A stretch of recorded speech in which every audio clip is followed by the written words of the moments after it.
Assalamualaikum warahmatullahi wabarakatuh. Oke guys, izin memperkenalkan diri, kami dari kelompok 4 akan membahas mengenai ruang kolaborasi pada topik 2 mata kuliah perancangan dan pengembangan kurikulum, yaitu tentang tentukan bukti penilaian. Kelompok kami beranggotakan 3 orang yaitu Nur Cahyana, Ida Ayu Wulandari, dan Rio Ahmad Rifai. Understanding by Design UB, dimaknai sebagai sebuah desain untuk sebuah pemahaman. Pemahaman dalam hal ini diartikan secara mendalam, di mana siswa tidak hanya mengetahui sebuah topik dan pembahasannya tetapi segala hal yang berkaitan dengan pemahaman tersebut. Alur mundur dalam Understanding by Design, terdiri dari 3 tahapan yang disesuaikan dengan template UBD, yaitu sebagai berikut ini. 1. Menentukan hasil yang diinginkan. 2. Tentukan bukti penilaian. 3. Merencanakan pembelajaran. Selanjutnya, tahap menentukan bukti penilaian dalam UBD. Bukti maksudnya adalah indikator atau tolak ukur keberhasilan yang dapat dilihat dan diukur. Misalnya bukti dari siswa memahami langkah menjual adalah bisa mendemonstrasikan langkah-langkah menjual tersebut. Jika dikaitkan dalam pembelajaran, guru akan mengetahui bahwa para siswa telah memenuhi tujuan-tujuan melalui sebuah asesmen. Bentuk asesmen formatif. Asesmen formatif dilakukan selama pembelajaran berlangsung. Asesmen formatif dapat berupa tanya jawab, observasi, esai, proyek, kuis, dan sebagainya. Sedangkan asesmen sumatif dilakukan pada akhir pembelajaran. Asesmen sumatif biasanya berbentuk tes atau ujian, dan biasanya bersifat final.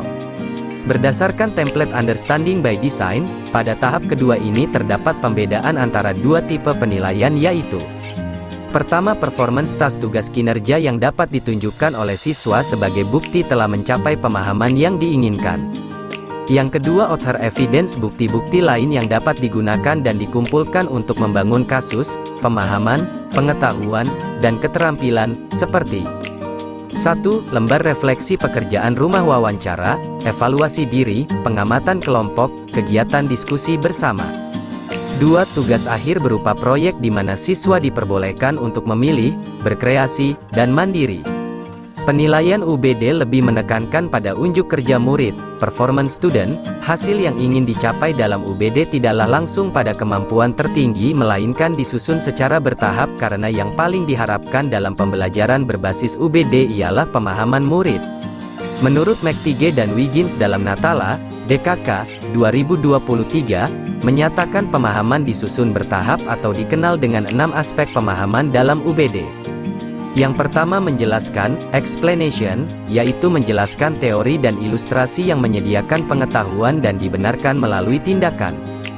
2. Menginterpretasikan, interpretation, interpretasi adalah tafsiran, gaya cerita dari sesuatu konsep. Objek interpretasi adalah pengertian, bukan melalui cerita yang tidak masuk akal. Jalur interpretasi adalah cerita yang kuat, bukan teori yang abstrak. 3. Mengaplikasikan. Aplikasi adalah kemampuan untuk menggunakan pengetahuan dengan efektif dalam situasi yang baru dan bermacam-macam keadaan realistis. 4. Memiliki sudut pandang. Perspektif adalah sebuah wawasan yang powerful, karena perubahan perspektif dan penuangan ide familiar dengan cara baru, seseorang dapat membuat teori cerita dan aplikasi baru. Yang kelima, empati. Empati adalah kemampuan untuk merasakan atau mengetahui perasaan orang lain dan sekitarnya. 6. Kesadaran pengetahuan diri. Muncul kesadaran untuk merasakan gaya pribadi, prasangka, proyeksi, dan kebiasaan utama, baik yang membentuk dan menghambat pemahaman kita sendiri. Menyadari bahwa kita tidak mengerti, merenungkan makna belajar, pembelajaran dan pengalaman. Selanjutnya yaitu asesmen. Mungkin Bapak atau Ibu sudah tidak asing lagi dengan kata asesmen. Jadi apakah itu asesmen? Mari kita simak penjelasan berikut.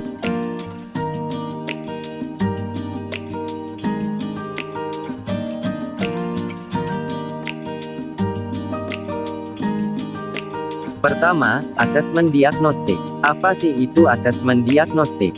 Jadi asesmen diagnostik adalah penilaian yang diberikan di awal kegiatan pembelajaran, dan peserta didik dapat menjawab atau mengungkapkan pendapat tentang kompetensi awal yang diberikan oleh guru. Asesmen diagnostik sendiri dibagi menjadi 2, Yang pertama asesmen diagnostik kognitif dan yang kedua asesmen diagnostik non-kognitif. Pada tabel ini merupakan contoh asesmen diagnostik kognitif dari kelompok kami. Asesmen ini bertujuan untuk mendiagnosis kemampuan dasar peserta didik pada topik sebuah mata pelajaran.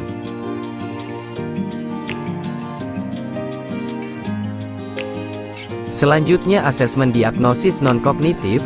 Asesmen ini bertujuan untuk mengukur aspek psikologis dan kondisi emosional dari peserta didik sebelum memulai pembelajaran. Pada kelompok kami asesmen ini terdapat 3 poin yaitu motivasi belajar, minat dan bakat, gaya belajar.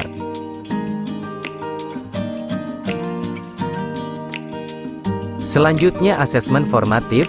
Pada asesmen formatif kelompok kami yaitu berupa penugasan menyusun teks prosedur dan menyajikannya dalam bentuk infografis. Asesmen formatif merupakan penilaian yang dilakukan saat proses pembelajaran berlangsung. Dan ini merupakan tabel penilaian pada pertemuan 1.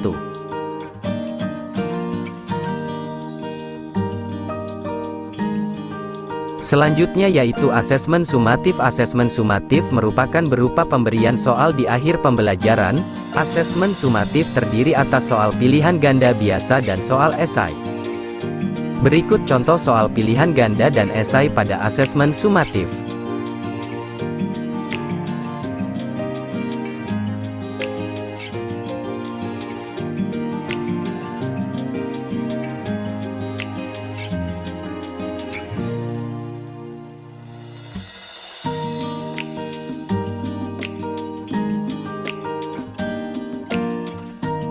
Dan ini merupakan rubrik penilaian pada soal pilihan ganda.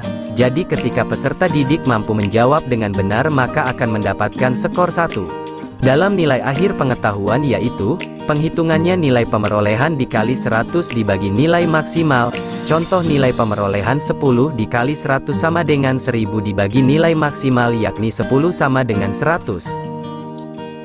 Ini merupakan hasil diskusi kami, dengan pertanyaan dari Alfani kelompok 2. Bagaimana cara merumuskan skala nilai skor untuk khususnya soal esai?